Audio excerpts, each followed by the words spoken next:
KWA M16 A2. It fires up to 430 FPS with its stock spring and is accurate up to 120 feet. If you open up the back for the battery compartment right here, you will find that it already has an adapter inside, but I disconnected mine. Here's the adapter that comes with it. It should already be attached when you open up the gun.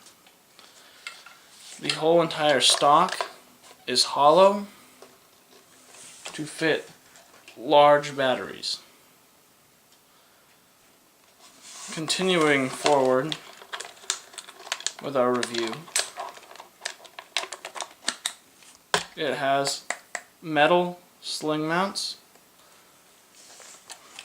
at the front and back. It has an ABS grip or polymer. It has a full metal receiver and barrel. The handguard and stock are made of a high quality plastic.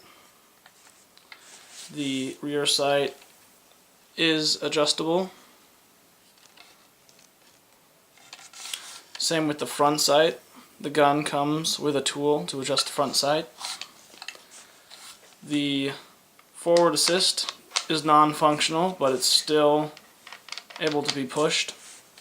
To access the hop-up, you unlock the charging handle, pull back on it, and the dust cover will be revealed, and you will find the hop-up.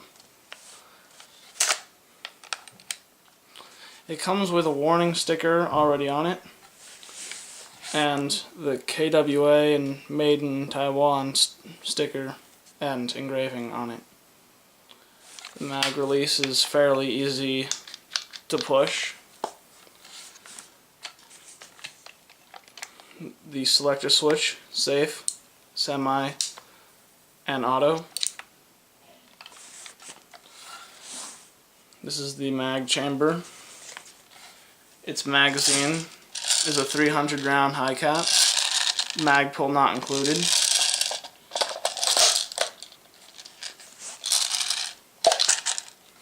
Just like that. The carrying handle is easily detachable with, its knobs.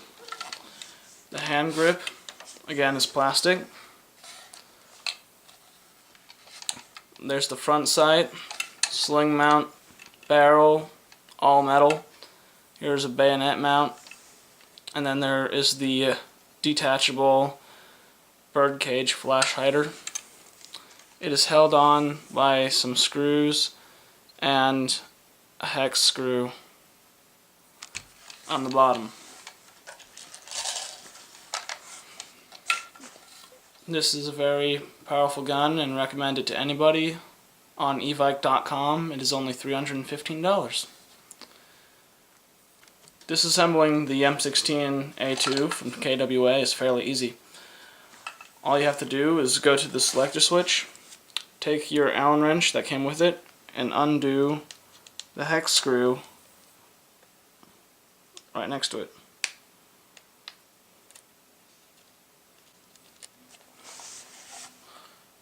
Store this in a very safe location. You do not want to have it go missing. Then you need to take out that pin right there.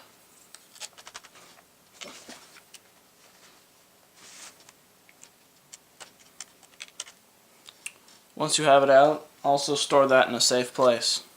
Again, opening this up for the first time is hard, but all you have to do is smack on this a few times. Don't worry, you can use force, it won't come apart. And then gently push up on the receiver. Now you can see the gearbox and the hop-up unit. Now you can change barrels by pulling out the hop-up unit and swapping out the barrel. To put it back together, lock it back securely in place. Take your big pin and put it back to where it was.